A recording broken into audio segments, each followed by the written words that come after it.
bukesiko engereso garumange gesako na utejra garumange mate utejra garumange alutani tmo garumange maramara nitajamu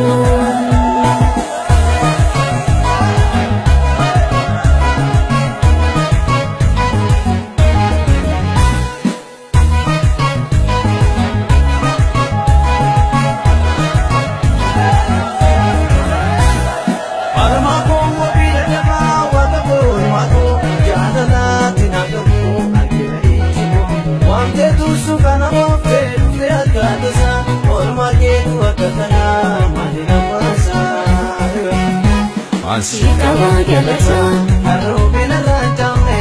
ansikaba gelata, Yami segalite, ansikaba gelata, kesapo tigimbatu.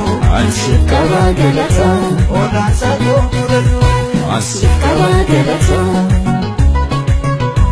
ansikaba gelata. kanchalu na filachise wantagari. Inna pati devi male, keti mari. Nani mala aniske, lava jete.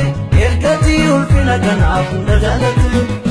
Tumsike la kokochise, tumsike gala kochise, tumsike la fana kase, tumsike gala kochise, tumsike la kochise, tumsike gala kochise, tumsike la fana kase, tumsike gala kochise, tumsike gala kochise, tumsike gala kochise, tumsike gala kochise, tumsike gala kochise.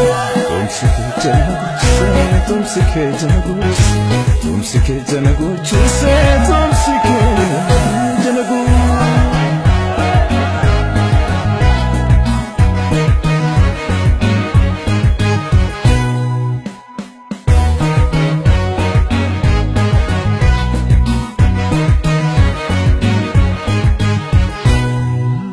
Ana arrada basite, para kungumi, oto situranduru, kanko digumi, oto aga iyate ini, ada para barantu, jerapu lage, enyo futa dereno, ane kodage, ana wangike, jete tu sagalege ni, agina wata, ofike dal kodufte, nabo asita, ikesi kunsiti gamade, chilanga tera. Dini ko filatabe, kufusa dura, kako depani, si impari, wajaragina, sinarawe, sitarabate, hinarabote, kako depani, si impari, wajaragina,